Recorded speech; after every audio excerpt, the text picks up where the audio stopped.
पिछले दिनों इनकी उंगली पे इनको शक था कि शायद उसके अंदर कख लग गया। इन दिनों में बड़े लोगों ने लगा है, लेकिन खुदा का शुक्र है बहुत सारे लोग यहाँ पे ठीक भी हुए। अभी कल ही एक बच्चा मेरे पास आया था, कहता जी मैं मनकना लगा के आया। मैं क्या अच्छा, कह रहा ये 2 बार मैं लगवा के आया, 200-300 रुपया वो लेते हैं मुझसे और एक नया कट भी लगाते हैं। उसके हाथ में यहाँ पे जख्म है, कट यहाँ पे लगाते हैं। ये मुझे नहीं समझ लगती कि एक सादा ब्लेड आप लेते हैं और एक आप नया कट लगा के उस पर मनकना लगा देते हैं, ये महज ज्यादती है। अगर खुदा ना करे उस ब्लेड का इंफेक्शन हो जाए तो उसका कौन जिम्मेदार है? हमें भी थोड़ी अकल से काम लेना चाहिए। आप खुदा पे भरोसा करें।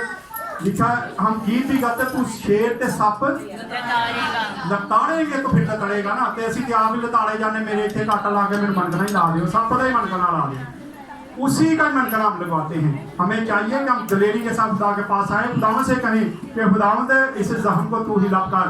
ये सांप ने काटा तो सांप को तो खुदावंद तूने अपने पाँव तले रोंदा था और तूने हमें भी इख्तियार दिया कि हम उसको पाँव तले रोंदे। तो फिर हम क्यों ऐसे मसलों में पड़ जाते हैं? लोगों के मशरों पे आके सांप का कटवाया हुआ हम जाके मनकने लगवाना शुरू कर दे। सांप का ही मनकना है, वही हम लगवा लेते हैं। आए बाजी रजिया के पास भी एक गवाही है, आए बाजी रजिया से पूछते हैं कि उनकी जिंदगी में खुदावंद ने क्या काम किया है। सबको सलाम।